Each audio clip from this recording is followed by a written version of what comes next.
Welcome to my basement, everybody. We have an amazing guest on the show today. My friend David Jaffe, who I met during the God of War days. So I think that takes us back about 20 years or something at this point, doesn't it? Getting there. No, Twisted Metal, I must have met you.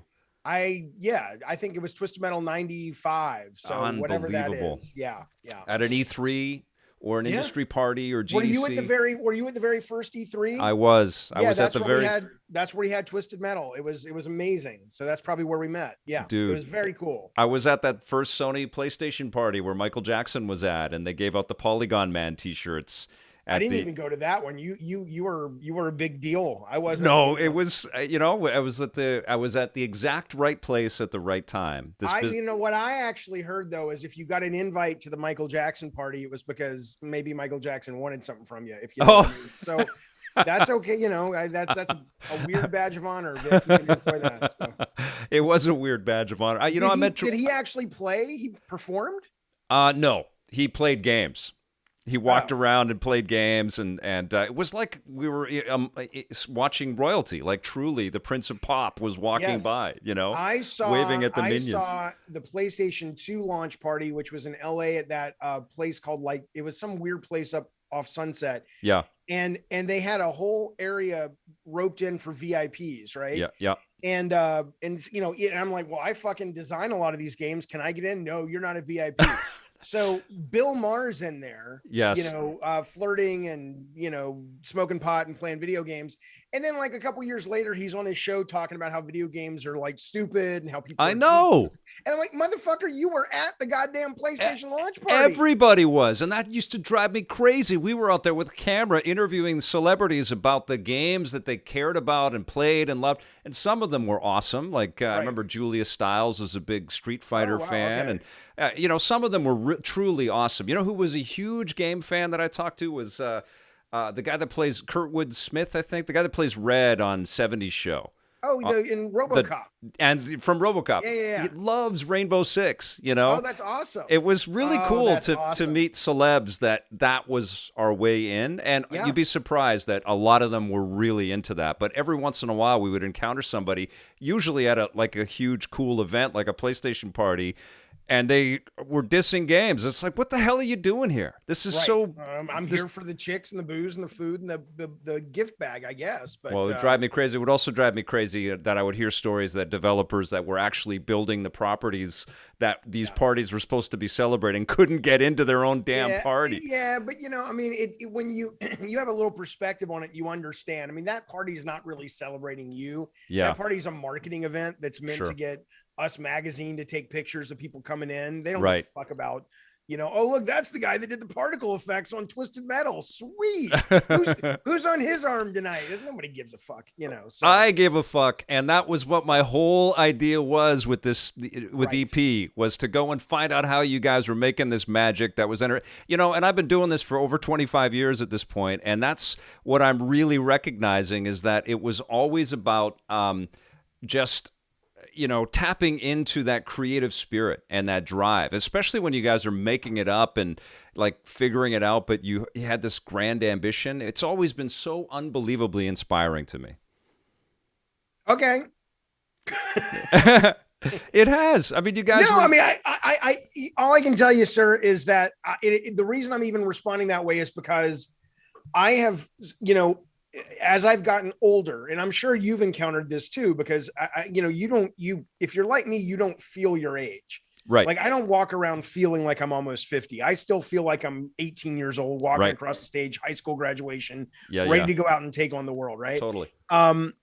But truth be told, we are getting older, and the stuff that we've worked on over this long span, kids were coming up consuming it. Yeah. And so now I have a lot of people coming up to me today saying, oh, the one I hear a lot, which makes me both proud and uncomfortable, is like, oh, thank you for my childhood, and they're talking about Twisted or God of War or whatever. Yeah. And especially because they shouldn't have been playing those when they were kids. Oh, one guy told me last night on the stream, somebody called, it was so great. Somebody called in on the stream and was like, why did you put the sex scene in God of War I just watched that. Yeah, Holy crap, was that uncomfortable? Well, yeah, it was first. I said, "Well, have you?" Because I was explaining he was like having mind-numbing. He's drinking a lot and fucking a lot, and basically like he didn't want to think about this awful thing he had did. Yeah. But I asked the guy. I said, "Maybe you can't relate. Have you ever had sex before?" And there was just a long fucking pause. He's like, He's like, once, and it was even like a question at the end. It's like, was that sex? Was it in the vagina, or was I fucking a fold of fat? I don't know where it was going, but it was going somewhere. But anyway, my point, Victor. It's a different Vic's basement this week, by the way, everybody. That's right. This is the sub basement. This is below. I love it, man. This is what I wanted. But shit, what were we talking about? So why didn't I get off that train? With this kid. Yeah. So. Right. So these people will. Oh, yes. So he said, I used to masturbate to the tits in God of War. Wow. And I said, well, that's kind of great, I guess. But why didn't you just go on the internet? And he's like, we didn't have the internet. And there was a couple people in the chat that were kind of going, yeah, that's what we did. Yeah. But anyway, regardless of the point is, though, is that, yeah, you look around and you say, holy cow, we've been doing this for a long time. And it's really interesting to see, because I imagine you get it too. I imagine Tommy gets it too. It's like, dude, I couldn't wait every week to watch your show. Yes. And it's kind of weird. It's cool, but it's weird, and I'm sure it's like this with you. It's like you never thought of that when you started your path. You never had an understanding of the influence or the reach, or that anybody would give a shit. And then when that gets back to you, it's so rewarding and a little terrifying, but it's amazing. What I will tell you is, I grew up obsessed with movie makers, obsessed with Spielberg, obsessed with Lucas, Yeah. And when I finally met them when I was at USC, and they came onto a set that I was directing a movie on, and I invited them on, and they came on because they were at the school that night. And I was so fucking starstruck. I mean, yeah. I barely remember it, But so what's interesting though is, so I have that perspective as being a fan of someone who created stuff that really meant so much to me when I was growing up. Yeah. But when I have people come up to me and talk about the stuff me and the team have created, because I'm always quick to say, look, it's not just me. Yeah. There's a lot of us that did this stuff, but yes. On behalf of all of us, I appreciate it, But it's so weird because you'd think I would have had a perspective of, oh, well, yeah, I guess we're doing this for them, like Spielberg and Lucas. Not that we're at that level of talent or success, but we're making entertainment, right? That they did for us. But it just, when you're the one doing it, it doesn't feel that way. It just feels like you're making stuff that you think is cool, yeah. And you're lucky it hits, and you can pay your student loans, and you go on to the next thing. And little do you know, you're planting these fucking seeds in people's heads that mean a lot, which is wonderful. Well, on the outside, it always did, and I want to dive deeper into this, but I have to thank our sponsor, first of all, because these guys have been an amazing support to EP, The Rundown, and now Vic's Basement as well. And this is the Gaming Stadium. They are Canada's leader in online esports tournament facilitation. They've got tournaments happening every weekend. You guys got to check them out and don't miss out on the action. All you got to do is head to tgs.gg and tell them that Vic from Vic's Basement sent you. All right? Okay, let's talk a little bit about this, awareness about game development, because I'm reading Ready Player 2 right now, which I heard it's terrible. I love the first one. The first one's incredible. And I love the second the book. It has got issues because we're kind of treading over familiar territory in a way, like there's a bit of like celebrating what was successful. Okay. So I don't have a review of it yet, but what I am recognizing is that Ernie Klein just dives into these types of details, and he fetishizes the creation of a lot of this stuff. We saw that in the movie. We see that in the first book. And I think that there are generations of individuals out there that really want to dive deeper into this, and they have a really devout appreciation for what it takes to craft this work. And so I feel like we have needed to celebrate game development for a lot longer than we have. And I feel like what we're doing is we're letting go. I mean, there's people that are retiring or they're passing away, And I work with students every once in a while at the Vancouver Film School, and I talk to them about the stuff that they're working on. And I see twin stick shooters all the time. None of them know who Eugene Jarvis is. Right. And, Oh man, yeah. right? And that's a total heartbreak for me. I tried to steal Eugene Jarvis to work on a Sony game, a PlayStation 1 game. Amazing. From and he's like, "Oh, I'm real happy here in Chicago," but he was real flattered that I would call him. I'm like, "Dude, I'm doing a shooter. You want to come work on it?" And he's like, "But yeah, no, he's awesome. He's fucking awesome." So yeah, if you don't know Eugene Jarvis, kids, it's Robotron and Smash TV and Defender and Stargate. Yes. And now I think he's got a company called the Game Mechanics, right? That does arcade cabinets that are like Raw Dave Thrills. and Buster's. What's that? Raw Thrills.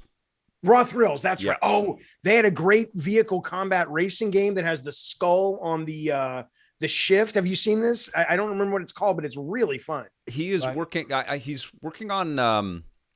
He told us what he was working on. He just did some big Halo thing. He gets all the big licenses because he's the only game in town, right? So he gets Jurassic Park and Halo, and he does all the big Dave and Buster cabinets and shit. Yeah, they're awesome. And he's doing something in VR right now. And I had him on the show not too long ago, and we talked about Indiana Jones, and his eyes lit up. Could you imagine an Indiana Jones arcade experience?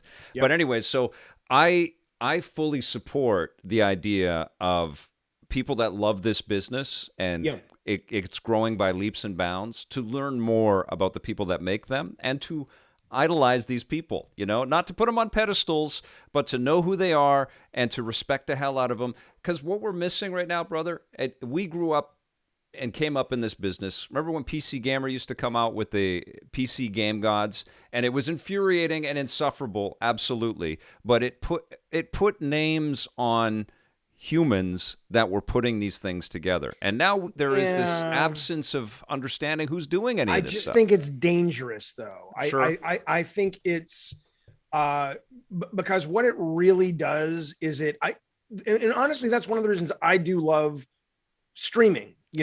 Is normalizing what is ultimately a job.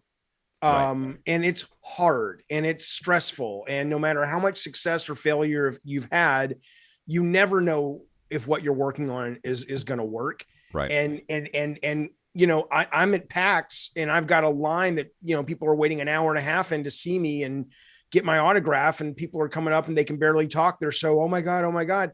And I still go back to my hotel room, and I called my wife at the time, and I'm like, dude, I'm so nervous. I got to call my therapist and maybe get on anti-anxiety meds because I think this game's going to be shit. Yeah. Well, the game went out to be a relatively decent sized hit. But still, so I think there's a danger when you treat people who create stuff.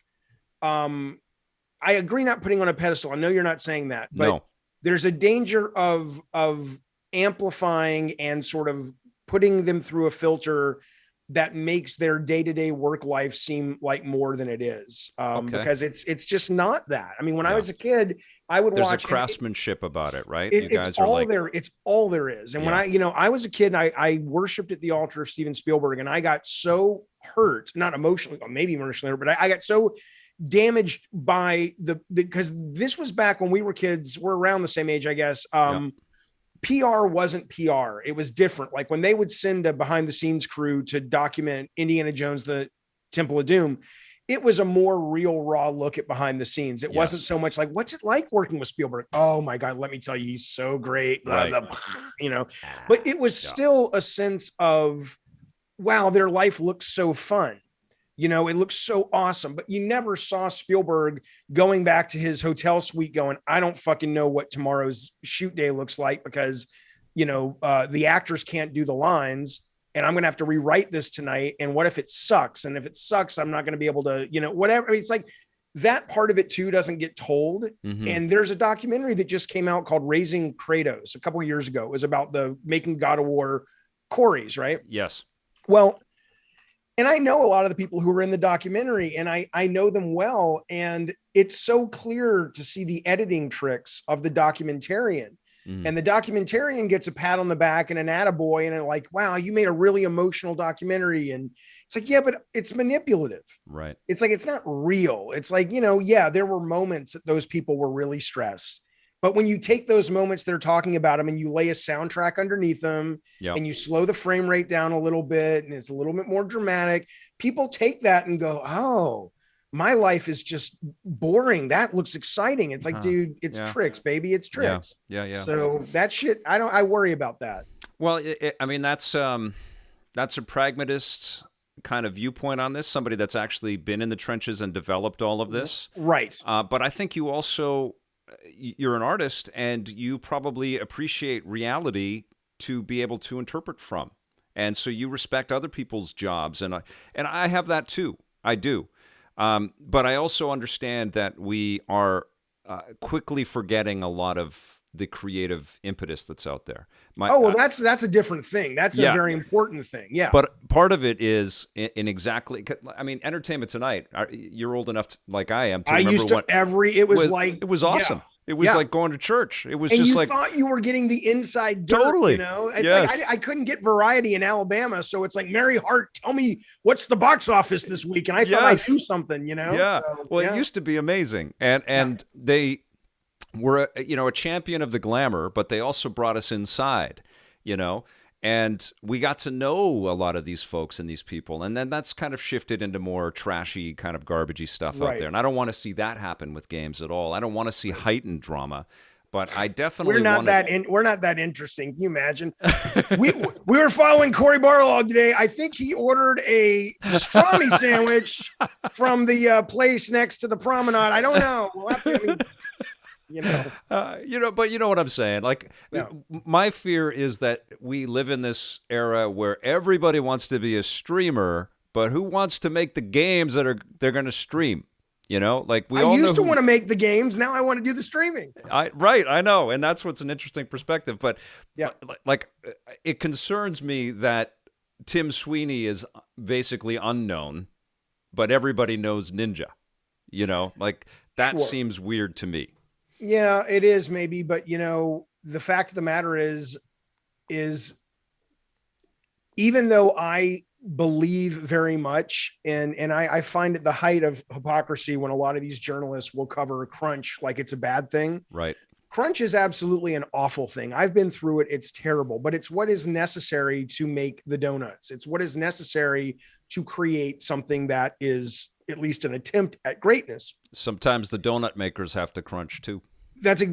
Well, but don't tell me when you were doing Electric Playground and even what you're doing, all this, you guys crunch too. You guys, because you love it and you want to be the best. And so even these writers at places like Kotaku and Polygon, I'd love, I know Totillo's not there anymore, but I would love, it's like, okay, so you're telling me, Jason Schreier, that you don't, it's at 5:00, the article's done. You do not stay up till 2 a.m. obsessing over, am I expressing this right? No, you just not 5:00. Fuck it. I'm going to bed. I mean, that is how you get to be the best in your field. And so I think with the Ninja comparison, to their credit, the games media has covered enough of crunch lately that I've seen a lot of people online going, I don't want to go into that job. Yeah. It sounds awful. Yeah. And it's wonderful, but it's also awful. So yeah. And, I know it's not going to happen because there are lots of ways in and there's lots of incredible independent stuff out there. Right. But, it's certainly on my mind because my focus for my career has been to, allow you guys to communicate and to tell us and to give us a way into your creative process and what drives you. So let's dive into that a bit. What drove you from film school to making games? Well, I did not go to film school. I went to USC to go to film school. Oh, okay. But ironically, at least in my mind, it's ironic. I didn't have the grades to get into their film school because I spent most of my high school and junior high making movies. And so I didn't give a shit about school. I just wanted to be the next Steven Spielberg. Right. So, but I did get into SC. I got I'm like 1 credit short of a creative writing English major. And I was out there. I had sold a couple of TV shows. They never got made, but they were cool. They were really cool ideas. So one of them was very video game-esque. Cool. And I was waiting for those to take off. And I didn't know at the time that just because you sell a TV show doesn't mean you're going to make it.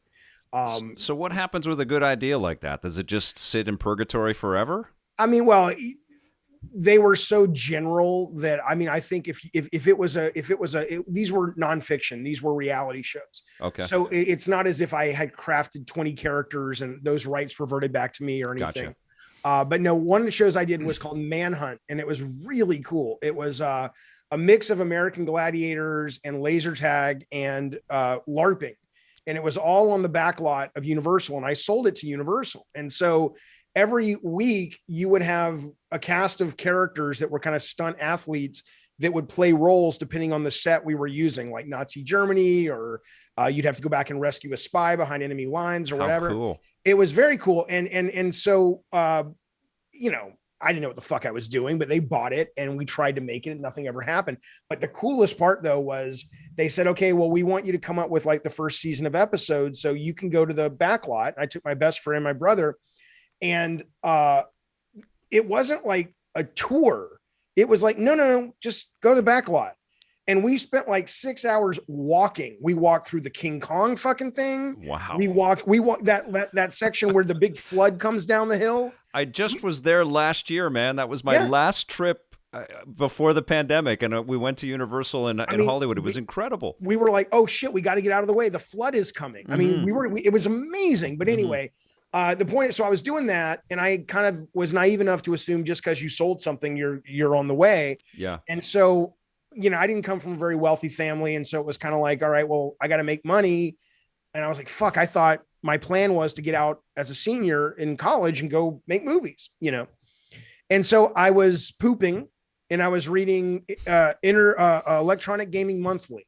Okay. And I remember the issue. It was the issue that had Dracula, Sega CD on the cover, the Keanu Reeves thing. Okay. And I'm sitting there in Culver City reading the thing on the bathroom going, I don't know what the fuck I'm going to do. And then I see this, I'm like, oh shit, they're local. This company's local. I love video games. So I called them and I said, hey, do you guys, I've heard about testers. They're like, yeah, we're hiring a tester right now. So I went in and I got the job, and then it just, you know, and then that was how I got into it. And I was, for a long time, I was waiting, not a long time, maybe 6 months. I was waiting to go, this is a holdover job. Yeah. Because I'm going to make my shows and I'm going to make movies. But very soon what started happening was, it was right at that tipping point where you started to recognize that, hey, we can tell stories with these things. We can create intellectual property. We can create characters with these things. And I'm like, well, I could go out into Hollywood and compete with hundreds of thousands of people who want to do exactly the same thing. But here I get to play with all these toys. I get to do exactly what I want. No one knows what we're doing. So there's a lot of freedom. Yeah, maybe I'll make a movie. Who knows? But right now, why in the world would I not do this? Not only freedom, but there was an expectation that you guys were going to experiment and you were going to help to define where was going. What was going to that happen. May have been an outside expectation. We didn't think we had that kind of freedom. We just thought it was like, hey, to our bosses, we have this idea, or we have this idea for a Mickey Mouse 65th anniversary video game. Disney came in, we pitched it, they loved it, we were off to the races. It was never a sense of a perspective that we are in this moment in time where no one knows what a game is yet. It was honestly, it was more me going, and I mean, everybody in that was doing it, but my perspective of it was, I was going, I love movies, I love storytelling. How can I blend these even better? To the point that I remember, it was so silly, but it's what you did. There was a Street Fighter ripoff with the Ninja Turtles on the Super Nintendo. I forget what it was called. It was really good. It was a good fighting game. Yeah. And Tournament Fighters Edition, wasn't it? It might have been that. Yeah. And we were playing it, and we were trying to figure out, okay, when you connect with the punch, what if we cut to a close up, right? We would go down to the arcade in Westwood, and I would play Virtual Racer from Sega. And my design partner, Mike Yam, who went on to do like Jet Moto and Warhawk and stuff, he would sit there and not tell me when he was going to press the camera change buttons on the car, because we were like, what does it feel like if we get cinematic motion while you're controlling the camera? Cool. It's like, no one knew any of this stuff. Yes. So everybody, we didn't think that we had freedom to experiment. We thought, holy shit, 3D's coming, and we were like, how do we keep you from just running through the whole level? You know, like, how do you do that? You know? Right. So it was less about freedom in that way. And it was more about, how do we solve these problems that we get with this amazing new technology, which is 3D video games? So was your first gig then at Sony? Oh yeah. Yeah. So how long were you at Sony in total? I was at Sony from 93 until 2007. Wow. And then I almost went to Sega right after Mickey Mania because they called me and they said, do you want to come be the designer of this Sega CD game called Fahrenheit, which was a Sega CD firefighting live motion video. I took a look at that game. It's crazy. Right. And they said, I said, oh, I don't know. I don't know. And they said, we'll pay you $60,000. Well, I had just gotten out of test, so I was making about $25,000, and I was like, oh my God, $60,000. I never thought I'd make $60,000 in my life. And I remember, though, it just felt wrong. And I was sitting on the bed with a girlfriend at the time, and she was just like, what does your gut say? And I said, I'd love to make that money, but there's something about saying no that feels right, But other than that one time, it was always staying at Sony. And then every time since, anytime I've gotten a check in video games, it's because of Sony. Whether they're paying for my games as a developer that owns their own company, or you're working for Sony. That's always been Sony. That's crazy. And I rest in peace, Kelly Flock. I knew him. God, yes. And he was, obviously very close with you. Yeah. So your first game then was Mickey Mania? Yeah. Well, Amazing. I was a tester. My first game as a designer was Mickey Mania. Your first game as a designer. And you worked with TT Games on that one, right? Yes. We used to call the penis in Alabama the TT. So the fact that you said that, yes, I worked with the TT to make Mania.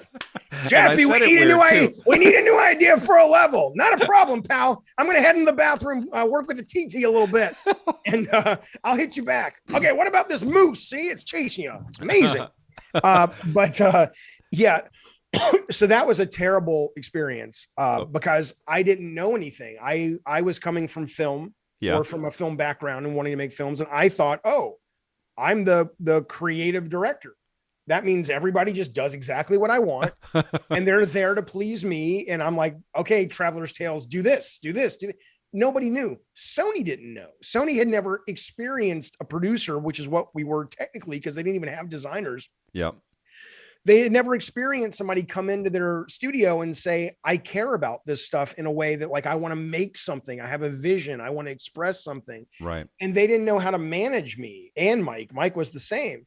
And so it took a while for us to understand the role of what a designer actually is. I mean, so the Mickey Mania project was, a total nightmare for everyone involved because we were nightmares. Yeah.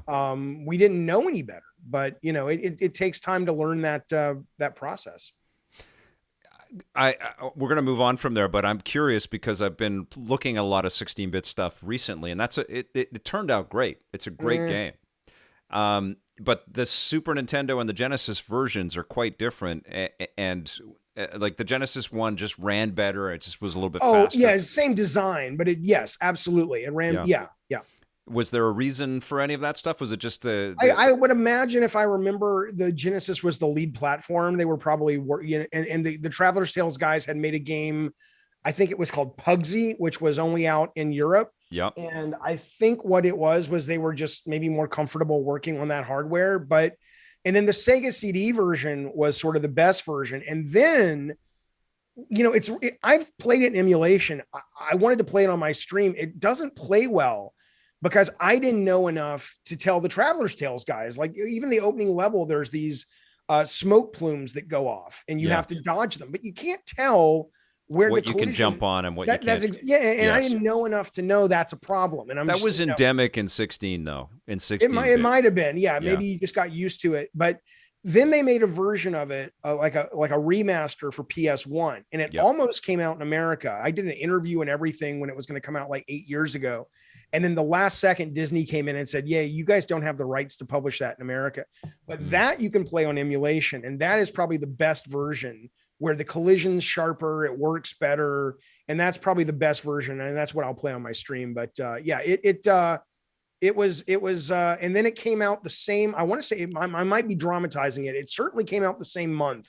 I want to say it came out the same day as Earthworm Jim and Donkey Kong Country. Wow! And so we got really good reviews on Mickey Mania, and we thought, oh, this is great, and then no one showed up. Because they were buying Earthworm Jim and Donkey Kong. And we're like, oh, we should have thought about the fact that most gamers are not 6-year-olds who care about Mickey fucking Mouse. Yeah. You know, we just didn't, we thought, oh, it's Mickey. He's the biggest brand in the world. Let's do it. No. Oh, you learn. Interesting, though, that you were early in your career and you're sort of opening the kimono and sort of you're behind the scenes on some of these mega brands and working with these huge companies. Oh, yeah. But you're defining it at the same time and sort of trying to figure out what your role in all of this was going to be. How was the move to 3D for you guys as you started to think about develop? Because it's a very different discipline making 2D sprite stuff. Well, most of my work was 3D. I had experience for about 4 or 5 months as a tester in 2D, like Hook and Last Action Hero and Cliffhanger and stuff. And then I did Mickey Mania with those guys. And right after that, we did a little detour into, you know, live action Sega CD stuff like Ground Zero Texas and crap like that. But right after that, the guys from Sony, from PlayStation, came into ImageSoft, which is what we were known as at the time, which was still Sony. And they're like, hey, we're doing this thing called PlayStation. Watch this video. Do you guys want to make some games? Right. And we got so lucky because we worked with a group called Single Track, and Single Track were a bunch of group from a company called Evans and Sutherland, which were making military 3D sims for many years before PlayStation. Okay. So unlike most, yes. And in fact, if you ever listen to the Ed Catmull book, or you read Creativity Inc., or you look at the Pixar story, a lot of those guys who went on to found Pixar came from Evans and Sutherland as well. Amazing. So we went out to ENS, Evans Sutherland, and I had never really played with 3D graphics before, and it blew my mind. It was like, I mean, I got to fly like in a cockpit of a simulator of an F-15. I got to hang glide in virtual reality through a city, of a 3D city. I mean, I'd never seen anything like it. And so, yeah, if I could have seen the physiology of my brain, I'm sure it was just buzzing and popping, and, you know, serotonin was I mean, it was, because it really was, I was so excited. I was like, I'd never seen, it was like Lawnmower Man. It was like, I get to live in this world. And I know people today coming up with games. I have kids who are 17, 15. They don't even think about 3D. Yeah, it's Fortnite. What do you want? Right. Yeah. But when you've lived your diet from Atari 2600 up to the 16-bit, the background is the background. Yeah. But it's a revelation when that background becomes, oh, you mean I can see the castle in the background, and I can get in a car and I can drive the fucking castle? Are you shitting me? Yes. And like, I'm not being hyperbolic. That was, dude, I remember that feeling with Battlezone was just incredible. And Vector was like, holy shit, you could go and shoot those things way over there. Yeah. That's right. It was absolutely profound. Yeah. Did you notice a lot of developers that you might have been working alongside, they just couldn't grapple with it? They just weren't ready for this tectonic shift? I was never that close with other developers. I never felt a kinship with most other. I was very inoculated within Sony, and I was very happy with that. You know, I didn't, you know, so I didn't have enough observation points of like what was happening at Midway or what was happening at Sega to know how they were dealing with it. I just know that we got lucky because I know that the first couple of years that PS was on the market, everyone else was learning 3D. And our guys in Salt Lake who made Twisted Metal and Jet Moto with us, they were the developer. We were the designer and the publisher. And they designed it as well with us. They knew 3D like the back of their hand. So it was like, why are we slowing that? Why is it slowing down? Yeah. Like, well, because you just shot a missile and it's got like 1,000 fucking particles. You know, maybe we should model that particle. Oh, okay. You know, that they just knew. Because they could throw horsepower at it. But you know, the PS1 was such an atom bomb in the business. It was just so massive. It really shifted everything.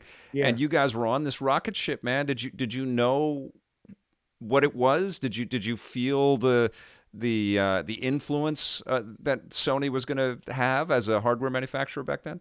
No. I mean, you're just focused on what you're focused on, right? So I worked on Twisted Metal. I went to a focus group a month and a half before it came out. They hated it. They were hardcore gamers. They hated it. I called my wife. I said, I have to find a new career because I'm bad at this. Wow. You know, and then it comes out and it's huge. And I'm like, what? You know, so it wasn't, you don't have that perspective when you're doing it. And I think that's correct. I don't know if you can have that perspective, right? I don't, not to say that you don't have the self-awareness to go, this might be something important. Yeah. But you're so busy and focused on what you're trying to get done that every now and then maybe you'll have a pop and you'll go, is this delusions of grandeur or is this real? And then you get back to what you're doing, not because you're like, oh, I'm just a hardworking, disciplined guy. That's just sort of the momentum of the day carries you away from that thought. Right. Right. And so, I mean, I remember the one that has always stuck with me is I was at Sony Santa Monica. God of War was about to come out. We were working. It was like 7 months away. Mm-hmm. So we were tuning. We were there really late. It was like 2 a.m. And Todd Pappy, who had gone to work on, he directed Ascension, and now he's working on, what is that? Chris Roberts' giant space thing. I know it's ever present, but I never talk about it because it's just, is it going to happen? He's working on that now. So, but anyway, I think he had gone out to like Taco Bell, and I was just alone in the office at like 1 or 2 a.m. And at the time, Santa Monica had this huge picture poster frame of Kratos that we had used at E3 and was up on the wall. And I remember looking at it and going, I mean, this is so embarrassing, but I remember looking at it going, we could be making the next Star Wars. Right. Yeah. And then the next day I go into, or no, it was about a month later, I go into GameStop and they have the dummy boxes on the shelf, right? Because the game hadn't come out. It was like cardboard boxes just to say, hey, these are the games coming soon. Yes. And I looked at God of War against the boxes of all these other brands. I said, oh, we're so fucked. I said, no one's going to care about this. So the point, you're vacillating consistently, constantly throughout the process of thinking you're doing something important and thinking you're fucking dead. You have no career. And what are you going to do to make money? So you don't have the perspective. Yeah. I'm going to open up the questions for people in the chat, but help me out because there's quite a few people. He's a fantastic guest, right? This is amazing. You goddamn right. VR Grid wants to know. I don't know, whatever. It's your show. Go, man. Let's do it. If you see one, because my challenge is it scrolls by and it's tiny text. So if you can help me out with all caps, that would make a huge difference. But when did you know that God of War was going to be successful? Was it already successful? And then you went, okay, it worked. Well, I got a text the day it came out from a guy named Adam Orth, who he was one of the founding members of Weezer. Yep. He went on to design a bunch of Medal of Honor games. He just was a designer on that VR game, PSVR, the really good military shooter. And he worked with me on Twist Metal Black. Great guy. Yeah. And he writes me and he says, dude, there's a line out the door at GameStop here at the Santa Monica Promenade for God of War. I said, fuck off. I did not believe him. He's like, dude, it's so true. And then I started hearing that throughout the day, that people were really into it. And I didn't know, though, I mean, it was going to be what it was. I was just, the reviews, I hit refresh like a motherfucker. You goddamn right. When reviews started to hit, and it was wonderful to sort of finally see a little bit of, the one I remember is like, EGM at the time, they used to have their 3 reviewer people, like, they give it they'd have 3 different reviewers giving it a score, and they'd have a title for it. And in my nightmares, I'm like, they're going to title it like, it was always like something pithy. And they were going to call it something like God of Boar or God of Chore. And I'm like, oh, fuck. And they called it Smash the Titans. And I'm like, oh my God, I was so happy, Yeah.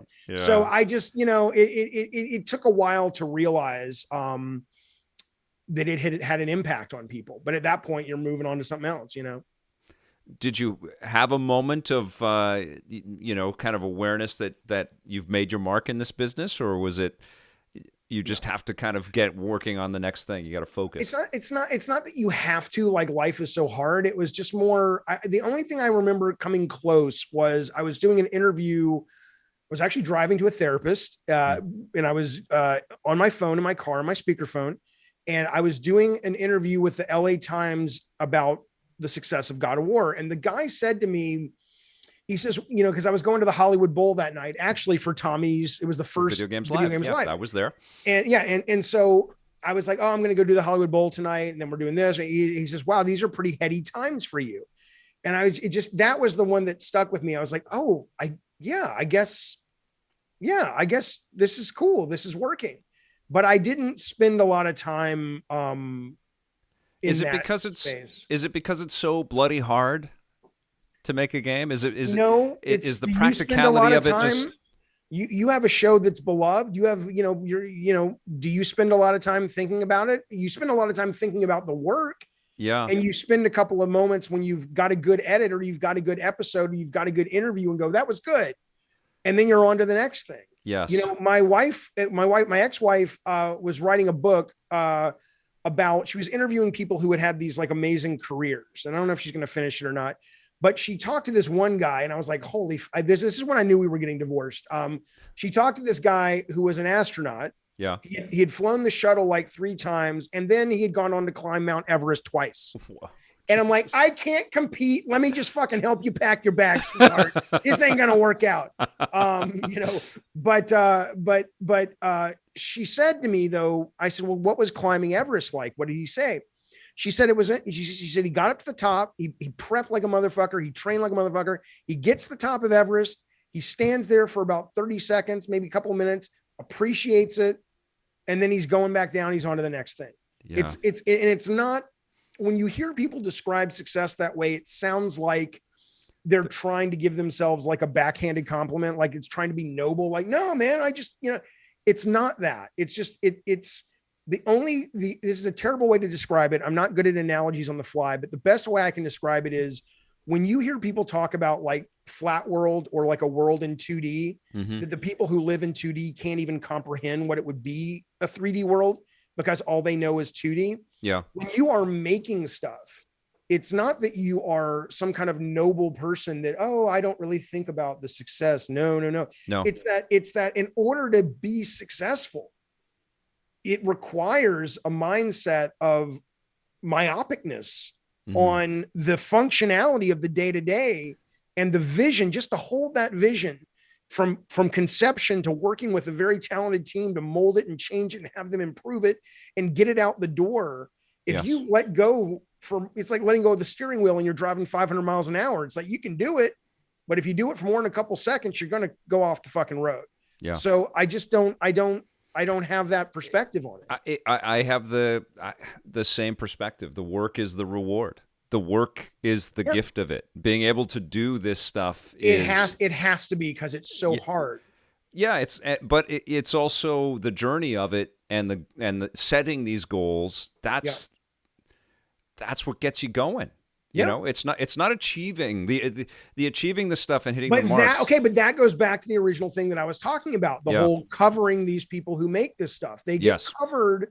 They get covered and reported on like the, returning conquerors to, and it's like, that's fine. But how many people have gone into the wrong businesses? How many people have taken detours in their lives because they're presented with this very saccharine and very appealing view of what someone's work life is like? I mean, my favorite show of all time is The West Wing. It was so compelling and so effective, I almost wanted to go into politics. I'd be terrible in politics. That's not politics, but it's what it represented to me that I had to get under the surface and go, that's what I'm really after, is sort of a genuineness of working with people that are really passionate about what they do.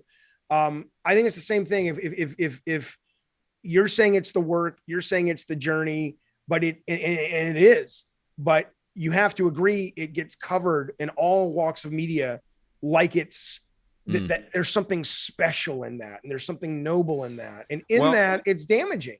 Well, yes, except that the work that's being done, whether it's movies or television programming, but I think in an even more profound way, video games. I think that games are coming into their moment right now in terms of in a cultural kind of awareness and appreciation, and the sort of creative value of them in a stronger way than we've seen in previous years. Like it continues to grow, But there's even, I could talk all day, so don't, just cut me off. But there's even a problem with that though, right? Because if you look at what most of the games media covers, like, and it inoculates these motherfuckers online in terms of, wait, that's not the right word.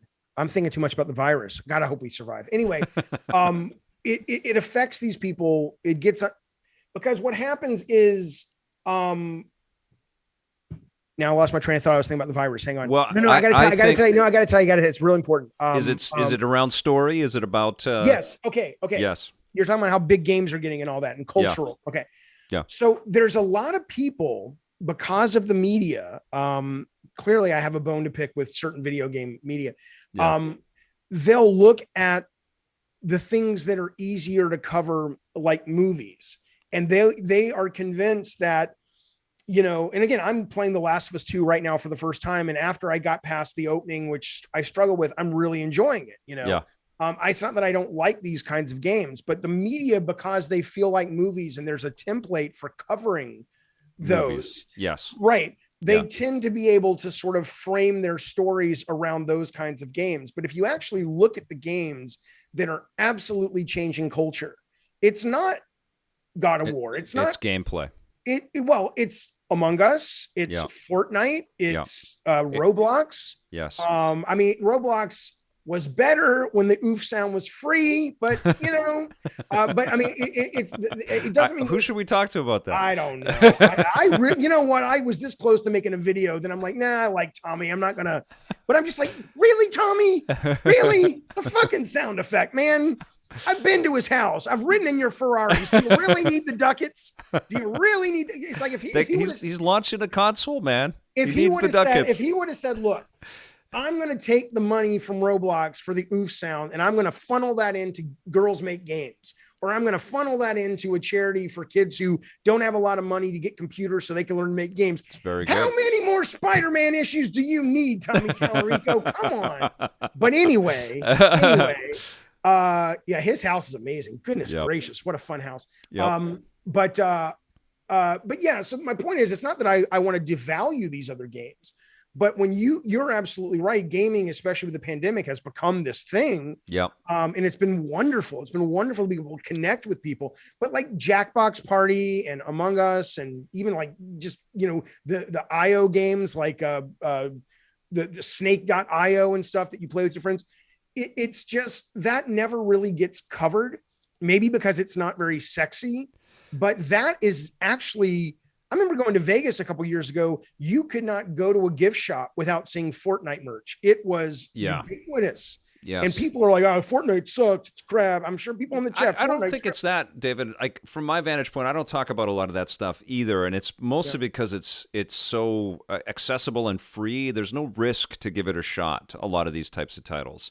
Okay. And everybody's playing them already. And I find it very difficult to find the time to play it and have thoughts about it and come back with any kind of analysis about it that is going to be significant for anybody, because why not just try it? If you like it, you like it. And I've dabbled a little bit with Warzone and Apex Legends and Fortnite. They're all cool, but you know, I don't think that's wrong. I think the danger though is in the omission of that part of the narrative. You're the right. narrative that gets sold is these.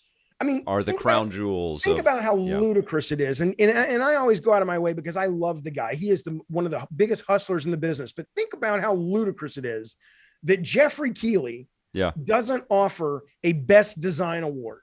Think about how ludicrous it is that the Game Awards, you can't even explain what some of those fucking awards are about, right? Think about how ludicrous it is that best game of the year is it's Mass Effect 2 was out the same year that Angry Birds was out. Now, I know that I enjoyed Mass Effect 2 more than Angry Birds, and you did too. Yeah. But in terms of a game that came out and totally changed the landscape of gaming and affected the culture, come on. But it wasn't even in the conversation.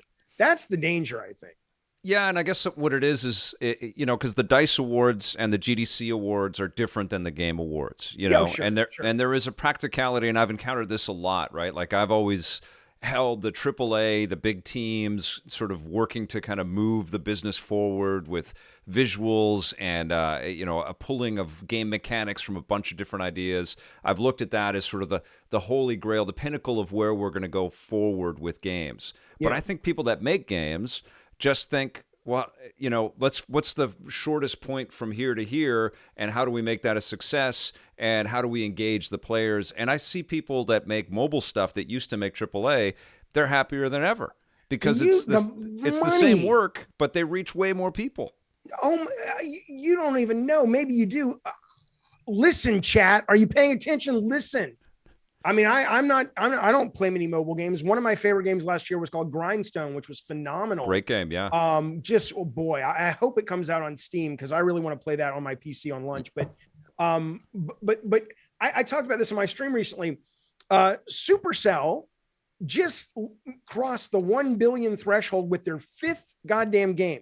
Incredible. There's a game right now in China that made 500 million. They made $500 million in 2 months between November and December. God of War got a party in Japan because it made $500 million over 2 years. Yes. Right. And I'm like, okay, I get it. I get that Grindstone is not God of War. And I think you're absolutely right. It's more interesting to cover a game like Gone Home or God of War or Last of Us 2.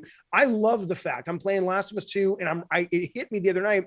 I'm streaming it and I'm riding around on the horse and here I am playing not just a lesbian, but a lesbian with her lover, girlfriend, in one of the most expensive games ever made. It's just becoming normalized. That is a story worth telling. Yes. That is wonderful. That is excellent. But so I get it. There's more meat on the bone to write about, to cover. Mm-hmm. But I just think the omission of covering the stuff that's actually getting more players, I think that just seems wrong. Yeah. So. Yeah. I'm going to take a couple of questions here. I've seen a couple stream by. Nintendo Boy, I think you had one there. 1 second. I'm going, finding it. Okay. Where's your first bit? You got a 2-parter on me.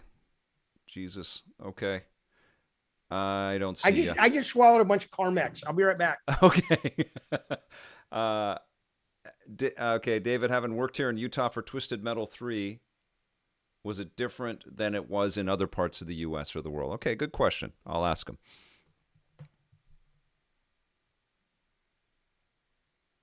Can we have Chris Mitchell and David Jaffe for a next stream, please? And thanks. Okay. VR Grid. Yes, do that for me, guys. Let's do all caps like VR Grid did. But first, I've got Nintendo Boy 17 saying, David, you worked in Utah for Twisted Metal. Did you work in Utah? Did you actually go to Utah? I didn't live there, but I flew out there probably every 3 to 6 weeks. Okay. Was it different working there than it was in Santa Monica or San Diego? Yeah, but not because of the day-to-day work. I mean, they were a great team run by Scott Campbell, Kellen Hatch. We actually worked with a great artist named Michael Jackson, who was the lead UI guy. Yep. And that never got old. It never got old. That was his name. But no, I mean, it was just sort of what I knew. Utah was very different. I mean, Utah reminded me of Birmingham, Alabama, Salt Lake, because that's where I grew up. Yeah. And then I loved getting out to California. I'm a very progressive guy. And going back to Utah was very weird. It's weird. I'm sorry. Not that I'm atheist, I'm agnostic, whatever. I'm not bashing on religion, but there is an absolute sense that when you go into Salt Lake, the people think differently. It's kind of like when you hang around lawyers because they have been trained to rethink things because of their training. Yeah. You can't order menu. You can't, they see the world differently because they have to as lawyers. I think the people in Salt Lake, a lot of the really hardcore religious people in Salt Lake, it feels like you've stepped into Stepford Wives. It feels like a very strange WandaVision sort of first 2 episode. And it's not bad. It's just very striking. So, but it was a great place to work though. Did you have any weird confrontations or weird moments, or were you able to? No, never weird confrontations. The thing that I always remember is that the single track offices were by a mall, and we went to the food court a lot, and there was a Sparrow pizza place there. And the guy that worked there for the longest time was just this big, round, jolly, fat dude, really nice guy. But whenever you walked in, he'd say, "Hey, friend, what you thinking of drinking?" And I was just like, "Are you shitting me? You say that? Like, that's like something a mascot would say, but you talk that way, But no, I mean, people were always super nice, man. Always. It's a nice town.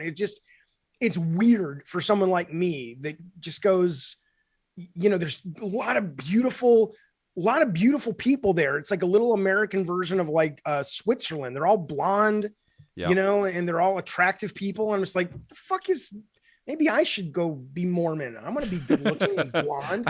That's how they get you. Yeah, that's right. Jaffe used to look like this. Now he found Joseph Smith. Boom, baby. It's the next Brad Pitt. I should have known. Blair Farrell's got a question here. He says, before Bartlett Jones closed down, you posted on Twitter that you tried to pitch an Iron Man VR game. How far did you get with that? And what was it like for you when Sony actually did it? Well, so so there's two answers. Between Twisted Metal Black and God of War, we were very close to getting the Iron Man license. So myself and the single track guys, or at the time they were Incog, we're going to make Iron Man, to the point that a lot of these comics you see behind me, probably maybe 15% of them are all old Iron Man back issues. Wow. Because I always loved Iron Man. I was more of a Spidey guy, but I still, of course, loved all the MCU. The not MCU, the Marvel universe. And so we got close, and even some gameplay from God of War ended up in from Iron Man's design ended up in God of War, right? Cool. But this was when Tom Cruise was going to be, they were going to make a movie, and then it just, everything got gears ground to a halt, and nothing happened, and it kind of fell apart, right? So then after, or before Drawn to Death shipped, we didn't know if it was good or bad. We were having debates in the office, like, okay, what's the Metacritic? And there was definitely, when you make a game, it's impossible. Like I told you earlier on this interview, I thought God of War was going to be the next big thing. And I also thought it was going to be a big flop, right? Yeah. You don't know, it's impossible. But we knew, though, we needed to get our next deal signed before it came out, because if it came out and it bombed, we didn't want to have to shut the company down. Yeah. Right. We wanted to have something in the hopper. And so by the way, this is not cocaine. This is I have a dog. I love my dog, but I'm allergic to my dog. Oh, and wow. So whenever I go out, like I just went out to make sure I didn't choke on Carmex. He's like, I want a pet. I'm like, all right. No, oh, fuck. Anyway, come on, Victor, help me. Bring me back, Victor. Stay on target. You were talking about Iron Man VR, and your next project. So we have Scott Rohde come out, who runs all of PlayStation America. Love Scott. Scott's amazing. Scott is an amazing dude. Yep. And we show him a bunch of VR ideas, and one of them is Iron Man. And we had done some tests where we actually had voice recognition, so you could have the headset on and you could talk to Jarvis. At the time it was Jarvis. It wasn't the new one. That's great. And yeah, and you were like, divert power to shields or whatever. And we were flying around, but it was all POV. We didn't have any, it was very early. We were showed them like 8 different concepts. And I think we ended up doing something with Sony, but it wasn't VR. I think that was maybe at the time it had come out. I was excited about VR. I still have a bunch of VR headsets. I love the potential of it, but I love AR more. And I think they were starting to go, maybe this isn't where we want to keep funding all of our developers. Let's maybe have you guys look at something else. And so we ended up not doing any of those ideas. But yeah, so then the game came out, and I haven't even played it, not because I'm not interested, because I'm not fucking, once you get the Quest, fuck PSVR. Yeah. And I don't mean that disrespectfully. They have the best games on the planet, but it is a bear to hook up. All the wires and shit, and you got to charge this. Especially if you're a PS5 player and you have to have a PS4 headset and a PS3 Move. And the goddamn control, the cables are all different. Yes, that's right. It's like, do you think you can maybe Sony make it a little easier and make the fucking cable that goes from the console to the, no, fuck you. I'm not playing it. But there's no doubt they make the best VR games, better than what they're doing at Oculus first party. Yep. But the Quest, once you put the Quest on, you're like, I can't go back. It's too easy. It's too instant. Yep. It's wireless. You have full freedom. I mean, we were literally, when we were looking at VR design, we were literally trying to figure out, I really want to be able to turn around, like rotate my body. Totally. It's like, fuck, you can't do it with the PSVR because it doesn't, the camera. Block the camera. Yeah. And so we were coming up with all these crazy ways to make it, to trick it. And then you get on the Oculus, you're like, oh, you're shitting me. Yeah. It just works. Yeah. Fuck off, Yes. PSVR, you fucking antiquated motherfucker. But it was great for a couple years. It had a moment, Yes. and it was, and Shu was absolutely right. I mean, there's no doubt. And I'm only just taking the piss for fun, but I mean, it's a great system. It has some of the best VR games ever made. If Oculus is smart, they'll go pay Sony a shit ton of money and say, can we get your games on our system after a year of being on PSVR? I was just a guest on the Virtual Boys podcast, which VR Grid is running that, and we were just talking about that same thing. They need to pay for the licensed stuff and to have the brands that we recognize. And Iron Man is an excellent fit in VR. Yeah, and they need to also have more demos, because it's really hard to know.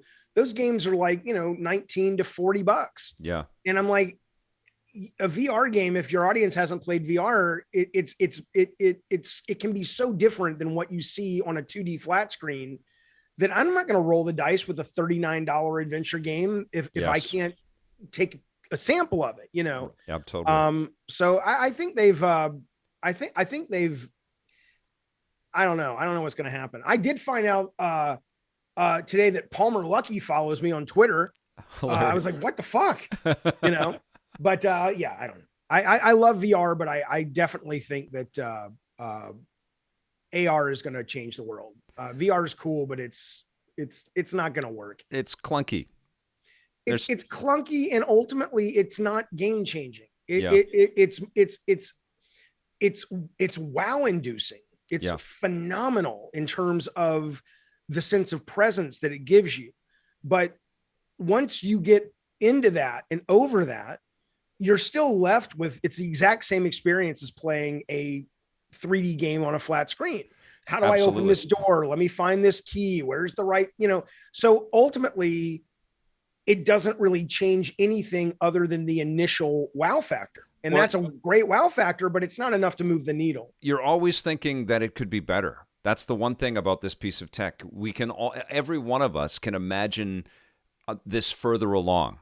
Yeah. And it's really good. And kudos to where we're at with VR. But all of us know it's not the holodeck, and we've got a ways to go before we are completely immersed in stuff. Oh shit, did I really? Rotten Tanaku, who, by the way, painted that great Garbage Pail Kid Sweet Tooth behind me. Yeah. He says, here's money, Vic. We all knew Jaffe's potty mouth was going to demonetize your channel. I didn't even think about that. I think you got to go like 30 seconds without cussing before they say you're safe for ads. Sorry, Victor. But I try. I'm learning. Well, let's talk about this. I wanted to get into this. You have a new part of your career path now. You've been streaming on a regular basis. Do you stream every day? Most every day. I've tried to do like you. We were talking before you went on the air, and I'm like, I'm going to do 3 o'clock Monday through Friday. I love saying that. I love having all my promo shit say. I can't do it. Yeah. I can't do it because like the other night. But this is what's beautiful about it. No. Would you like to be on a stream with one of the most famous game journalists in the world? This is Victor. God damn it, Victor Lucas. Yes. This is one of my I'm kids. so this famous. Sarah. Nice to meet you. Hello, how are you? You want me on camera? I don't want to put you on camera. Okay. So I did not call you yet. Oh, okay. Sorry. Okay, that's okay. Okay, hey, you guys should get ready to go though. As soon as I'm done here, I'm going to take you guys to the house. All right. So streaming. Yes. It's your focus. Yeah. So right. So this is I tell some people, just like we were talking earlier about 3D and kids, they can't appreciate 3D because they didn't grow up with 2D. Yeah. Well, I grew up and you grew up with a television that doesn't talk back to you. Yes. Right. And it still blows my mind that not only can we have what this is, interactive television, right? Hip Hop Dan, right? Rob the Mod, right? Jojo D. It's amazing, right? It is. It's incredible. It doesn't get old. But on top of it, you're no longer limited to these, just silly, but at the time necessary restrictions. Like you can only go for 23 minutes. You have to be here. You have to stop and start here. The other night, the reason I was late for my 3 o'clock is I made this video about racism and it caused a shitstorm with some people. So it was like 10 o'clock at night. I'm like, fuck it. Let's do a stream. And we were up till 3 a.m. debating, discussing, yelling, bringing phone calls on, arguing. And I was like, this is so much fun. Well, of course, I slept till noon the next day, and I didn't have time to prep the show until 7 o'clock that night. So I do stream extremely frequent. And I put videos out a lot. And I'm easy to catch on our Discord. I'm easy to catch on Twitter. But unfortunately, the only consistency is a lack of consistent time. But I'm always like I'm gonna say something. I'm gonna shill a little bit. Tomorrow, tonight I'm gonna be playing Blue Fire. I don't do much game streaming. It's mostly talk about the industry and games. But I'm doing Blue Fire tonight, which is a kind of a Zelda-esque adventure game. I'm giving codes away from the developer and the publisher on that. Cool. Tomorrow we have movie night. We're doing one is just for members. We're doing Clerks 2, and then we're doing for everybody who has Amazon Prime. We're doing what the fuck is that? Is it Owen Wilson? And... Oh, it's The Boys. We're gonna watch the first two episodes. Okay. Yeah, okay. And then I usually take. I've had to learn these are edibles, and I usually take a couple of them, but these are extremely powerful, so I'm only going to take one, and that's fun. But anyway, the big news is Monday at noon we have a group of students from the University of Utah. Their video game programmer coming on, and it's me and Shannon Studstill, who ran Sony Santa Monica, produced God of War. She's at Stadia right now, although they just shut down. First party, who knows what she's going to do. Yeah. One of the best producers in the business. We have Tony Barnes, longtime game developer designer. He did Jungle Strike, the Strike series, Killer Instinct for Microsoft. Strider, great guy. They're going to pitch us. It's going to be all on Zoom so people can tune in. They're going to pitch us their idea to sort of see what the pitch process is like. Then they're going to link us and anybody in the chat to their game. Then we're going to play their game for about 30 or 40 minutes live. And then we're going to dissect it, and we're going to bring them back, and we're going to basically tell them, what we think. And if we were actually at a publisher, what the next step would be. Is it great? Is it crap? What do you need to fix? Wow. So that's going to be Monday at noon on the channel. And that's just, it's so much fun to be doing this stuff. It's awesome. Is it giving you, that same sort of, creative sort of win, that reward that you would get out of making a game, or is there something fresh and new about this? It's better. It's better. Yeah. Because there's a couple of reasons why. One is, when you make a game, you have an idea. Because I was the director. I didn't program. I didn't do art. Mm-hmm. I wasn't an implementer. I was writing stories. I was creating characters, creating gameplay at a high level and at a tuning level. But I didn't get the little wins every day that the team got. Like, we got this section of the map to run at 60 frames. Awesome. I was always having to have the 30,000 foot view or the really microscopic view when everything was done and tuning it. And so you would have an idea in 1998, and you wouldn't get to enjoy that idea and see if it's actually connecting until, 2001. Right. It's such a long slog. With this, it's just like, hey, let's put on a show. Cool. What do you want to do? And you can try all kinds of things. There's total freedom. I literally it's the funniest thing. I was talking to Shannon about 6 months ago. I said, hey, have you seen my stream? She says, I only tuned in once. She's not really in all the shenanigans. She's a very serious lady. Yeah. And she's, I tuned in once though, when you were wearing like a monster mask for the whole episode. And I just didn't know. I don't know what the fuck that was. So sometimes I will literally stream in, as a character. I don't know why my views plummet when I do it. Yeah. In fact, Victor, would you like to meet him? Yeah, let's see it. I literally will put this motherfucking thing on and I'll do politics. I'll do whatever the fuck you want.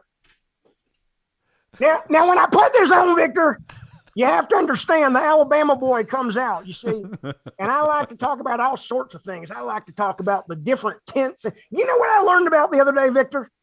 What's that? Well, I learned what a blue waffle is. You ever heard of a blue waffle? No, what is a blue waffle? Well, are you sitting by your computer screen there? Yeah. I want you to go to Google. Don't show your audience. Go to Google and type in blue waffle. Look that goddamn thing up. All right. It's going to be great. Hey, look at that. We got Marco A in the chat there. He says, question, so the tummies. We got J Blaze says, hi, I'm dropping by to say greetings. Charlie Jordan says, I think David is crazy. Are you kidding me? Oh No, my I'm goodness. not kidding you. That's a What the heck? That is a vagina that's infected, but people don't even know if that vagina is a real thing or it's just an internet myth. And it turns it blue. It turns it blue. Holy shit. That's how Smurfs get born. Oh my God. Yeah. So, I mean, the point is, though, and people say, Jaffe, are you having a midlife crisis? And I say, if I am, I don't care because it's so much fucking fun. I just really, there's a level of immediacy. There's a level of freedom. And I like to talk. I like to connect. I like to bring a sense of honesty and genuineness and realness through the medium, because I do see so much artifice that I think is dangerous. Yeah.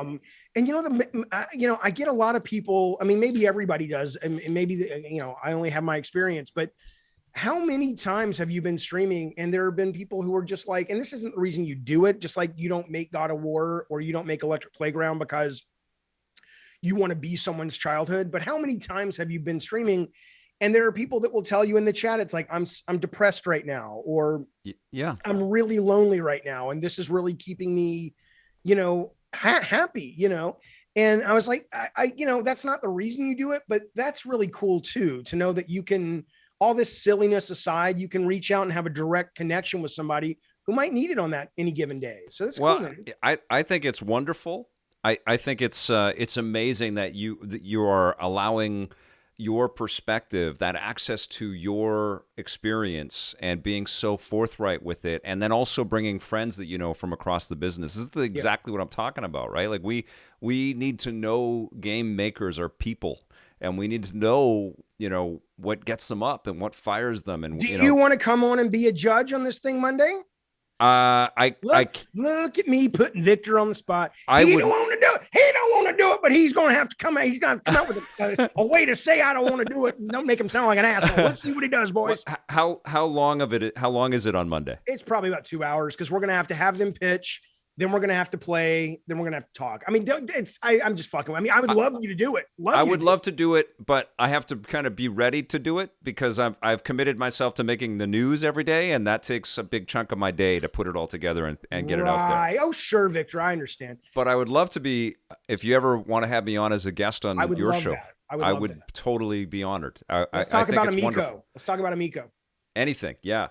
But no, now. Oh, okay. But but my question to you is, as much as I love that you found this platform and you're having a great time, and I think doing a wonderful service for the business because of your I don't access. know about that. No, I think you are. I saw all the stuff that you were talking about with Phil and Microsoft. The service I'm doing is for the business of people who make the fuel to burn bridges. I'm making a lot of money for those people. But you know what, though, man? Like, it's... The one thing that I don't like about the way that the business is maturing is the way that people are really cutting themselves off from being able to speak their minds. Everything is so PR controlled, and I've been doing this so long that it's always been that way, hasn't it? Been that way? No, it wasn't, man. Like, we did crazy shit with people in studios. We would go and visit them, and then we would, have lightsaber duels, or we would pretend to be in a car and drive off the road and do, add some digital effects and all that stuff. Right. And it was so fun. And those were the segments that people would watch on our show, and they would go, "You guys were insane. You had a great time." It's going to be like, of course we're having a good time. We're talking about the most entertaining stuff that humans are making. Let's go have a good time talking about it. But now I feel like there's just this clenched quality and almost an adversarial type of quality between PR and... Do you find that with indies as well? I mean, the whole business has shifted because the money, right? I mean, the money that gets spent, I never get over being stunned when I hear what the last generation of games cost. And I don't mean the anomalies like Rockstar. The average AAA game is like $160 to $220 million. Right. And so I get why... The pressure. Well, not just the pressure, but I get why, Twisted Metal 1 cost $850K. Yeah. Nobody, people wanted success, but it wasn't like, oh my God, you just lost the company $200 million. Right. So I get that at that level, they're like, keep it quiet, motherfucker. Just don't breathe on anything wrong if you can help it. Yeah. But I wonder at the indie level if it's that buttoned up. Well, I think it's a maturing business, and there needs to be a kind of a level of seriousness about it as a business and as a creative endeavor.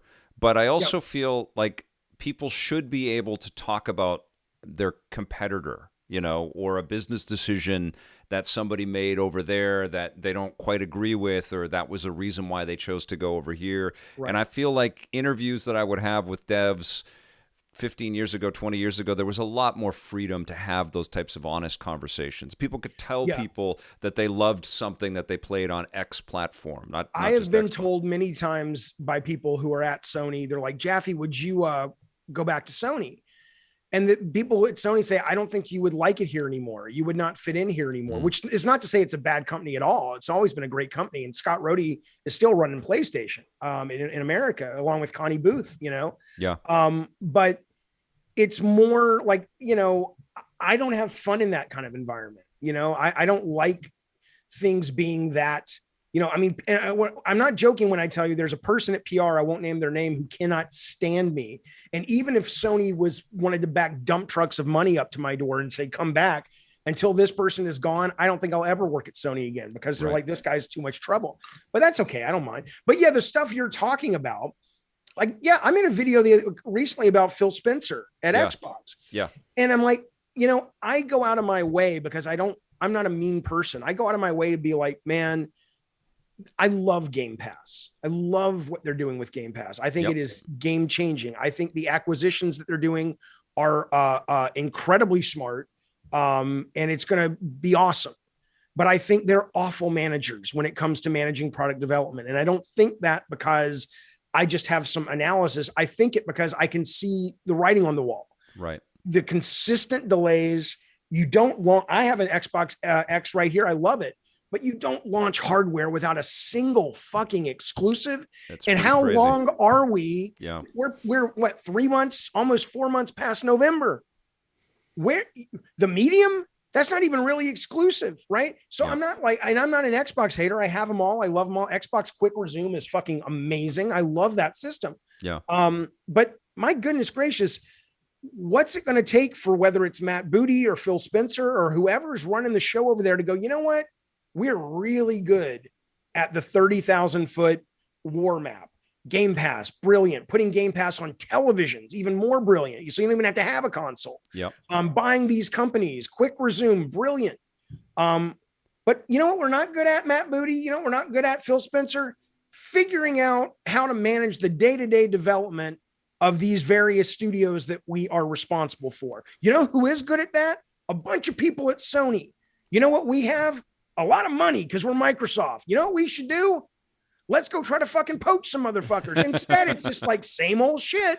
I don't understand it. Well, this might be the last console that Microsoft really concerns themselves with, right? This might be, sure. And now that they have acquired so many developers, they might not ever have this problem again. They might be the exclusive home for a lot of really killer franchises. Yeah. But I agree with you that, it's been difficult to kind of put the two together and say, well, apart from Game Pass, it just seems like if you want to play a bunch of really cool exclusive experiences, you got to go to Sony. It's an easier kind of path to go to Sony, and the sales have proved that out.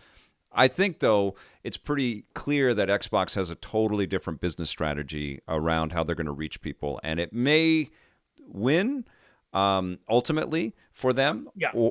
Or Sony may have to counter, and then it gets, a Disney Plus Netflix type thing. I don't give a fuck who wins. I don't have a dog in the fight. I love games. That's what I love. Me too. But ultimately, though, my audience hates me when I say this, and that's fine. It's okay that they're stupid and I'm smart. I don't mind. But subscription-based service gaming, that is what we're going to be seeing more and more of. I it agree works. With you. Yep. There was a great deep dive article in Eurogamer a couple of days ago because a lot of the complaints, which really are just veiled, I don't like this change. So I'm gonna go to the sustainability argument. Yeah, how can we sustain at this level? Right. Well, and looking at the dozens of or like 18 million subscribers, and then I think Jim 40. Ryan from Sony was saying that we don't want to have titles go out there that we spent hundreds of millions of dollars onto a streaming thing right away. Right. And again, there's options for that, but yeah, in the sense that, I think Sony is ruling the roost in exclusives. They don't have to do that yet. Yeah. But what they could do is take one of their $100 million AAA games and say, we're going to split that into 10 exclusive PlayStation Now games that are quirky and weird. We're going to give Kojima $10 million and just say, go with God. Right. Make whatever the fuck you want. We'll promote it. Kojima's exclusive experimental game is on PS Now only, and you can get it right now, right? They can do that with 10 different games. And then after, let's say, God of War Ragnarok comes out, 6 months later, then it premieres on PlayStation Now, or it premieres for, there's a lot of way, and they are going to have to adjust. This is the future. But my point is that if anybody in your audience is sitting around going, oh, it's not sustainable, blah, blah, blah. This guy's like, no chance. This is Alamino. No chance. I'm going to do his voice. This is how he sounds. I don't know why. If Microsoft doesn't make no, that was just somebody else. No chance Microsoft makes Elder Scrolls 6 exclusive. They'll never make back their $7 billion. You're a moron. Yes, they will. Let me explain something. First off, go read the Eurogamer article. It's very long. It's very thorough. They may choose not to do it, but they're going to make their money back. They may choose to put it everywhere for whatever reason, or they could keep it exclusive. Either one works. That's the beauty of subscription, right? Like, how crazy is it? I say this all the time. Like, it's amazing that Spider-Man is on PlayStation, but it's tragic that everybody that loves Spider-Man has to have a PlayStation to play Spider-Man. It's great for Sony. It's great if you have a PlayStation, but it's such an incredible game. Everybody should be able to play that thing. Yeah, but that's capitalism, baby. Yep. Right. But I'll tell you what, the smartest thing, in my opinion, Xbox can do is when they ultimately take Halo away from 343 and give it to id, which is what's going to happen, which is what should happen. Yeah. But regardless, when they make their next big game that comes out of their exclusive studios, let's just say it is Elder Scrolls 7 or whatever it is. I got raked over the coals because I called it Skyrim 2. It's not Skyrim 2. Whatever. Fuck off. But anyway, let's say that comes out. The smartest thing they can do is put that on PlayStation, because imagine walking into a store or a digital storefront and going, I got to buy that for $70. Oh, what? You're telling me I can get it for fucking free if I subscribe to Game Pass? All it does is make Game Pass look better. They win either way. Yeah. Wherever they put that thing. So I don't know. I think people just don't want to really look at the road that's in front of them. Well, I mean, if Microsoft's got 18 million people paying $10 a month, that's $180 million coming in a month. Yeah. Right. That's paying for a lot of AAA. Yeah, that's exactly right. Yeah. And then they can experiment. They put out Hive Busters, which is great. Yeah. The Hive Busters 4-player co-op Gears of War game. Totally. I played it on my stream, and we played it in an afternoon. Games don't have to be these $60 monstrosities that are padded with fat. Because PlayStation's probably going to hit 100 million with PlayStation 5 over a set amount of time. Imagine if they said, okay, we're going to do something very equivalent and all of the first-party stuff.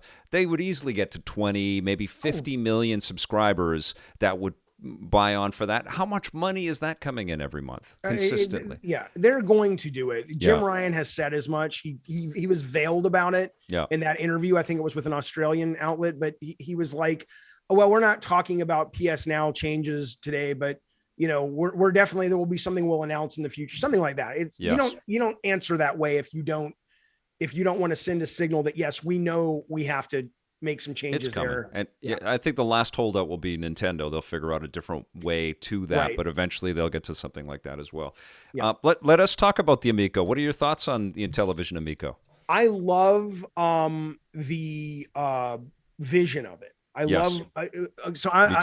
Tommy, I went out to Tommy's place and I went out to the studio and he showed me everything and what it was very cool.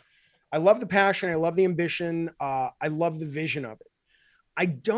The one thing I don't know yet, and ultimately with anything, the proof is in the pudding. So if Tommy is able to release what is the ultimate party box, then he wins, right? It really, because the idea of the game me and my kids played the most one year constantly was Towerfall.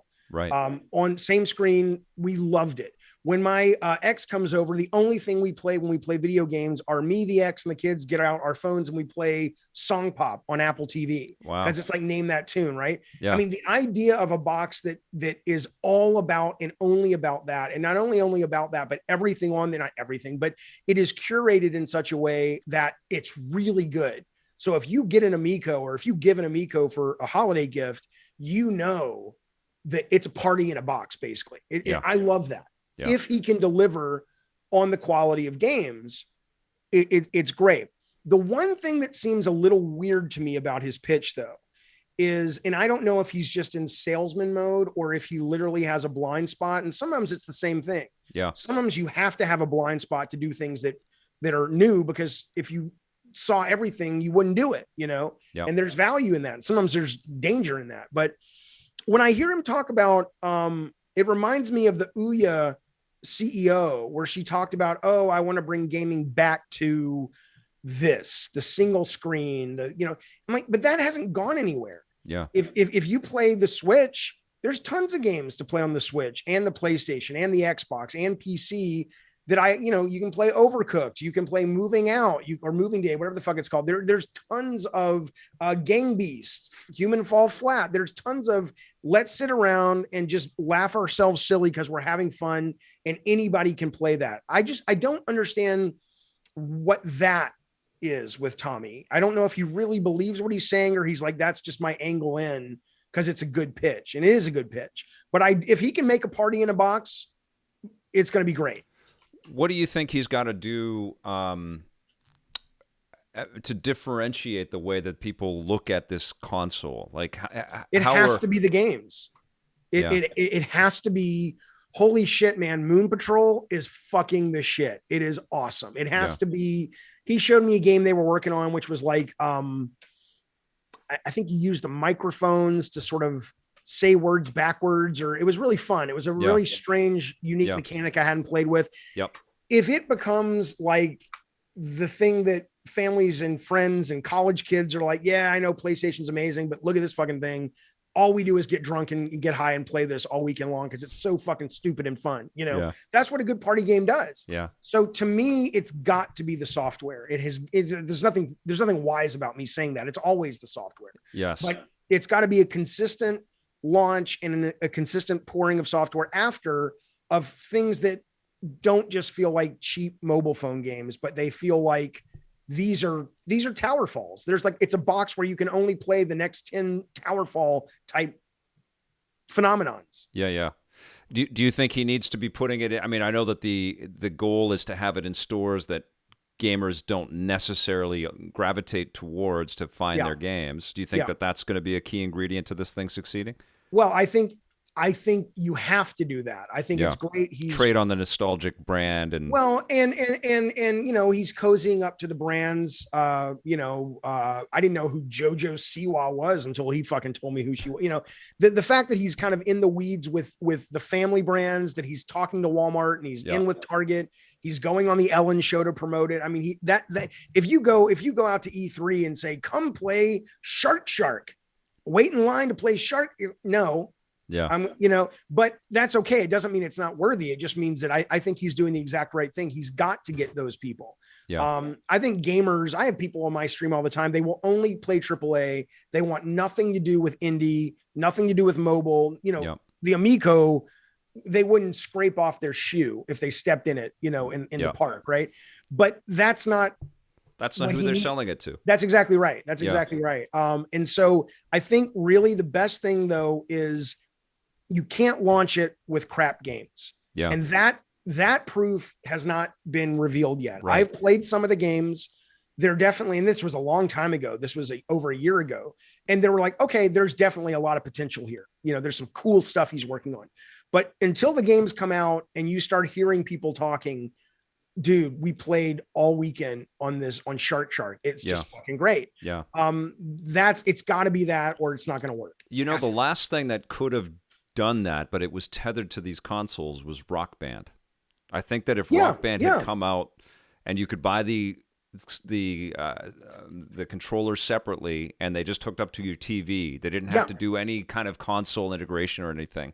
We'd still be freaking out about Rock Band. Yeah, I'd like to play Rock Band again, but I'm not going to go through all the trouble of buying a used Rock Band set. Oh, fuck that. I mean, you even say the words Rock Band to people that were there during any of that, and that's immediately what comes up. But then it's lost to time because it's tethered to technology that we know intrinsically we're going to be phasing out. That's right. And I guess that's what they're trying to say too with Intellivision, right? Like it's not really about being hip technologically. It's just about access. That's right. That's absolutely right. And I like I said, the vision is great. And Tommy is great. Tommy is a force of nature that you never count this guy out. Every crazy idea he's got, he does it. If he fails at this, you're going to see a bunch of people lining up to sort of, write the obituary. Yeah. And it's like, our culture is shit with failure. If Tommy fails, guess what? He learns and gets up and tries something else. That's how you do shit, man. Yeah. But I hope it doesn't fail. I think there's a great heartbeat there, but it's got to be the games, man. And so far, nothing he has put out to the world has made people go, holy fuck. Yes. It's just like, okay, that Breakout demo was pretty cool. The Moon Patrol demo was pretty cool. I think that there is this ubiquity with a lot of, sort of multiplayer local type content out there, but you really have to find it. You have to look for it. And to your point earlier about all of us journalists talking about the AAA, we're also busy playing Last of Us Part 2, which is such a solitary, wonderful experience. We're not talking about moving out, Right. Although I did talk about it on CNN, which is an interesting point, right? Like they reached out to me wanting to know about this quirky game about moving during the pandemic. But I think that curation ingredient within Intellivision might be a secret to it as well. I think so. Yeah. If they can get it, absolutely. And let me ask you, do you feel the games that you've seen and played right now are going to be able to deliver an experience that's going to make a difference? Or is it going to feel like a bunch of cell phone games in a box? I played stuff that I thought was really entertaining. 100%. Okay. I think that the trick that is going to have to be a part of this all the way along, and this has been true for every kind of accessible game that we've had all the way through this business, is you need to hand a controller to someone that doesn't play, whether that's a parent or a grandparent or a kid that just doesn't care about video games, and you need to accurately convey why they should play, and then you should see that spark in their eyes that they're going to want to continue to play. Absolutely. And that they're going to have fun. And that is the only way that Amico succeeds, right? It's about like sharing that with non-gamers, and they go, hearing people talk about it. It's like, that's that word of mouth for that kind of product is huge. I think it's a little expensive too, frankly, but and that is not easy. I know. That ingredient, like I've been that guy that's handed everybody instruments in Rock Band and then watched everybody press the buttons. And I've been that guy for 20 fucking years. Yes. How do I jump? It's right. Actually, everybody on this stream is that person as well. So if the Amico is that conduit, is that super easy bridge, which Nintendo, I think, does a really good job with getting us like 75% of the way there. But, they've also kept up technologically and with complexity. And but they're really good. Like they put simple modes into Mario Kart, and they put little guides into some of the Mario games. They're really good at onboarding people into this business. Totally agree. But then they're really stretched out in they have a bunch of different categories, which are, leaning heavier into the gamer crowd. But Amico is not about that. It's really just like, stuff you would understand in the real world, but here you get to play it interactively on a video game system. Ryan Landy says, how was the Amico controller? I liked it. I thought it was cool. I mean, I think Tommy's a little nostalgia blinded with that touchpad. It's fine. It works. I don't think it's necessary. I like what they're doing with the cell phones though. How you can turn a cell phone into a controller is really cool. So you weren't an Intellivision guy when you were growing up, were you? No, I wasn't, but most people weren't. I wasn't either. I was an Atari guy. Yeah, so, there's a reason Atari won, and that design, to some extent, even though it's a nub now, is still what it is, and that nobody wants to. You might as well play on a fucking. Let's put it this way: the whole point of, and I'm not going to say it because I don't know if Tommy's talked about it, but I loved when I asked him, well, how am I going to play on a touchscreen on a phone, and he showed me. I'm like, oh, this is great. Yeah. But the very nature of needing a peripheral to play. All I'm saying is I don't want to play on a fucking touchpad. It's just I don't want to do it. But it wasn't Ryan Laney's Sirius, though. It wasn't a problem. It was absolutely not. I didn't play going, oh, this is terrible. It's just, it's kind of, holy cow, Peter Kakasar has decided to come in and drop some ducats and join. Isn't that awesome? Let me tell you Peter. Something. Well, yes, Peter. You now not only get to be a member of Victor's Basement, you get to live for a week rent-free in Victor's Basement. You see the cabinet back there? Woo-hoo. Yes. You get to live under that cabinet inside, and Victor will throw some meat and some, Pepperidge Farm cookies to you a couple times a day. Welcome, Peter. You're going to love it here. Smells like cheese, but it's not bad. I am incredibly grateful to all of the members that are out there. This is awesome. Thank you, Peter. Peter actually submitted a video for our end of the year award pieces, and that was awesome. Okay. We had a great time with all that. Let's see. I got another question here from Jesus Tostado. Do you both see a resurrection on AA 3D games? I or only see what he did 2D there. Games? Jesus and resurrection. What? Sorry, what? Do we see a resurrection of AA of 3D games, or is that only going to be applicable to 2D games? Oh no, we're already seeing it. I mean, the funny thing is, Jesus. I can't help it. Your name is Jesus. Listen, or maybe it's Jesus Tostado. I like this Jesus, and my fantasy is Jesus. But anyway, the funny thing is, you talk to a lot of people who only play console games, and they really think they're in the know. And I understand, because I didn't play a lot of PC games when I was exclusively doing stuff for Sony. I was a console guy. Yeah. And when I left Bartlett Jones, I took with me the beefiest computer I could get from the office, and I started spending more time in the PC space, and not just Steam, but things like Good Old Games, itch.io. There is so much out there. My favorite game of 2020 is a game called Ultra Kill from New Blood, which has a brilliant game called Dusk, which is a brilliant shooter. Those are all 3D. They're all, into the screen, have the experience. They just don't have the crazy budgets, but boy, are they fun. Ultra Kill is like Devil May Cry meets Vanquish meets Adderall. Wow. I mean, it is insane. They're still in early access with that one, right? They are. Yeah. John Linneman from Digital Foundry was completely freaking out about that game. It's wonderful. He said it was one of the best games that he played last year. I got to play this thing. Yeah, it's you. Yes, please pump it. Give it some love if you like it. It is. It's like nothing else that's out there. But of course, what's the press say? Let me tell you something real quick, Victor. Then I got to take my kids to a sleepover. Yeah.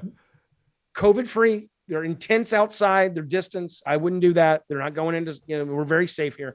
Good. But let me tell you something.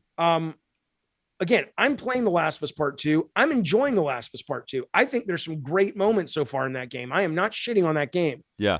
But the fact that it's just the de facto assumption, best writing, The Last of Us card, you're awarding a writing award to cutscenes is what you're doing. How about if you're giving a game award, Jeffrey, or DICE or anyone? How about you actually maybe consider awarding it to someone who writes for the medium? Did you play the campaign of Call of Duty Black Ops Cold War? Yes. You get to the end with all the doors dropping from the sky. Yes. That's interactive writing. That's the game folds itself around your actions, even though, yes, there's a path it wants you to go on. If you just play, the game has your back, and it has your back in interesting ways. Yeah. Where is that applause? Where is the applause for If Found, a game that you play from Annapurna with a fucking eraser, and it tells us a very heartfelt, warm story about a trans kid? Have you talked to Keeley about this stuff? I can't. No. I just make videos. I don't. Keeley is flying high on success. He doesn't need me to come in there and say me. So I have my own award. Hey, I have my own awards. Okay. I really do. They're called the Yoshidas. I gave out a bunch of them in last year. Yep. I'm giving out more next year. They're based on Shohei Yoshida. I have a little virtual statue, which is the Oscar with his head stuck on it. And I give awards for real shit, like best pacing in a game, best interactive writing in a game, best art direction, which guess what? Best art direction does not mean the prettiest game. Yeah. Best art direction means the game that has a look that is not only interesting, but fits the interactivity of the piece. Not anybody, but how hard is it these days to throw a bunch of money at something and make it look good? Make it look photoreal. Right. Right. But yes. Yeah. to take something that is truly unique to the experience, that's best art direction. Yeah. I've been on these panels, man. I was on the DICE panel for years for like game director. You may or may not be surprised, Sir Victor, to know that I shit you not, these are big directors. I can name them and you go, wow, she said that, he said that. None of us could even agree what we were voting for. Yeah. People were saying at the time, I think there was an Uncharted game. It was Uncharted 3 or something. Someone's like, well, that should get best direction. And I said, why? It's a third game in a series. It's good, but but look at the production. It was so big and it was so to bring all that together. So to that person, that's best direction. Right. To me, I was like, well, look at Gone Home. Gone Home tells this very rich, interesting story with nothing but level design. That's best. You know, and I'm not saying anyone's right or wrong. Yeah. But how can we take these awards serious and actually say we're celebrating the medium? No, we're celebrating. This is why it's incredible. We're celebrating the marketing is what we're celebrating. Yes, but so, I think we can't diminish the impact that a game like Gone Home or The Last of Us Part 2. I don't diminish it, but it gets diminished when you only award the things that are big budget and coming from people who don't genuinely understand the medium. Yeah. Why would you give Last of Us 2? Now, again, I haven't finished it yet. Yeah. There's a moment in that game when Ellie comes to Joel's house and she picks up the picture and it's his daughter from the first game. Yeah. And I'm like, okay, that's great. That's happening in interactivity. That's something I experienced. That was awesome. But other than that, so far, it's beautifully written, but it's cutscenes. You're going to give that best written game? It's a game. How about give it to something that understands the medium of interactivity? Yeah. I totally hear you. It was my favorite game of last year, and it was. I'm saying best writing. Well, it was incredible writing, and it was powerful. You know, as I was playing it, I was feeling the emotions and going through it, and walking away in disgust at some of the choices, and then coming back and then having the game haunt me. But I think what you're really underlining is your value as someone with a very unique perspective who has built so much of this content, choosing to spend their time to dissect this business and to talk about it honestly and to dive deep into controversial, subjects and topics, probably stuff that you were doing behind the scenes that we never knew about before. And now you're doing that with everyone, plus you're including people throughout this business in part of that dissection and part of that discussion. It's fun, man. Super it's wonderful fun. Though, man. Yeah. It's incredible and it's needed. And you can get that every night along with blue waffle stories and all kinds of cursing and sexy time over on the Jaffe stream, but whatever it's called. Does this mean that you making games is done? I have no idea. I mean, I don't. The one thing I say when people ask me that, which is absolutely true, is if the right opportunity presents itself, and really what that means is if the right group of people want to work with me, like if Shannon says, I'm leaving Google, Jaffe, let's make a game, in a heartbeat. I just think she's a great producer, and I know I'm in good hands. Whatever vision I come up with, I know is going to be improved and actually have a great chance of succeeding because she is driving the engine that I am designing with the team. Right. Yeah. But if it's just like, hey, come to Ubisoft in Montreal and direct Far Cry 7, not that they would ask me to, because I made a video about how it's a company filled with sex predators and stuff, but, and it's gotten better. They've gotten better. Yeah. They've made some serious changes, or they should, but I mean, I'm amazed at how much these stories are coming out. The fact that the CEO of Riot was just sued last week for $10 million by his assistant for basically saying, come over to my house, I'll make you come. And I'm like, dude, you guys were already in trouble for being a terrible frat boy sexist company. What are you doing? But anyway, if it was just like that, I'm having so much fun doing what I'm doing now. And that really underlines your comments about it being a practical sort of business and just treating it like there's a like it's creative work, but it's hard work, and you can't just smell your own farts and believe everything. And I'll tell you something. Yeah. And for all of these motherfuckers who sit around and it's like, oh, haha, Jaffe, your last game failed. You had to shut your company down. You know what, bitch? It sure did. But guess what? We never fucked anybody. Yeah. And we never touched any of our employees' tits and boobs and told them to come over to my house and I could come in their mouth. So you know what? I win. I think I win. Well, you win by taking that chance too. That's what people not coming in their mouth. That's aiming, baby. That's, no. By trying to build something. That's what people that are quick to sit back and criticize. And honestly, I hurl this accusation a lot across the bow of YouTubers and Twitch streamers out there. It's much easier to turn on the camera and complain than it is to go out and try, and to go out and try and even fail, Yeah. It takes a lot of guts, it takes a lot of optimism, and it takes a lot of talent. But I will tell you that turning on the camera and complaining, besides being a lot of fun, it's a lot of work too, but it's fun. Yeah. I not until I've done this for 3 years, which I've been doing this on and off for 3 years now, have I realized how much, and I made an apology video, Kyle Bosman, Kyle? Yep. Is it Bozeman? Bosman? Yep. So he kind of took the piss out of Drawn to Death. And I was kind of annoyed. And I went on stage with Colin and Greg. And I'm like, I didn't say fuck that guy, but I was like, what the fuck, Yeah. And, his fan base wasn't happy and anything like that. And, but it wasn't until I started doing this that I was like, okay, I get it now. It's, you have to reach your audience and you're making your own product and I'm never mean, but I want to be honest. And sometimes when you're honest, it's going to rub people the wrong way. Kyle was right. My game was not on people's radar and that hurt because I wanted it to be, because I loved it and I still love it, but so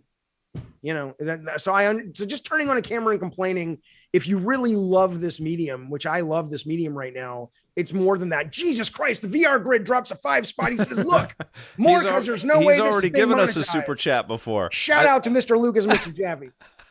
Dude, I gotta record you doing all of these monetization blasts. Absolutely. You're very good at that. Oh, they're paying you money to sit and talk.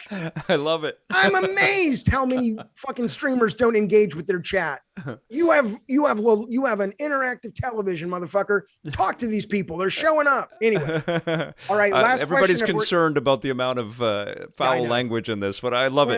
Tough shit. I knew what I was in for. I already warned my daughter that she can't watch this stream. Yeah, let me tell you something if you're watching, okay? Yep. I am LGBT friendly. I am progressive. I think Black Lives Matter. I voted for Biden. I'm a good guy. I don't like pure capitalism. But you know what? Yeah, I say fucking shit and damn and cunt and motherfucker. Wow. Who doesn't? That's my crime. How about the fact, let me give you a news flash. The people who don't talk that way do talk that way. They're just not letting you hear it because they're trying to take money out of your goddamn pocket by convincing you that they're just like you. Right. So you should go for honest people. Don't go for this bullshit. Yeah. Anyway, there you go. I love it. Dude, that was incredible. And I definitely want to have you back again. Anytime, and I want to have you on as well. I would love it. And you guys all need to sign up with David's YouTube channel. It's just David Jaffe. So if you go, the best way to get me, I need to get a website so everything links there. But right now, if you go to @DavidScottJaffe, Jaffe on Twitter, it's easy to find me. And if you go to YouTube and just type in David Jaffe, you'll see my channel pop up. Awesome. Keep up the great work. Thank you. We're streaming tonight. We're doing Blue Fire. We're giving games away. We're doing movie night tomorrow night.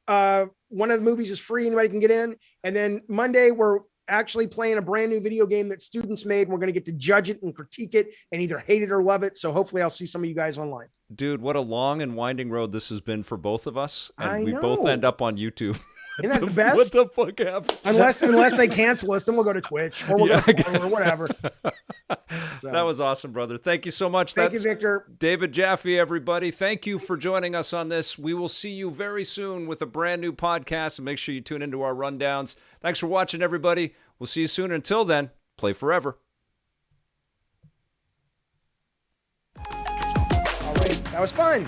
That was super fun.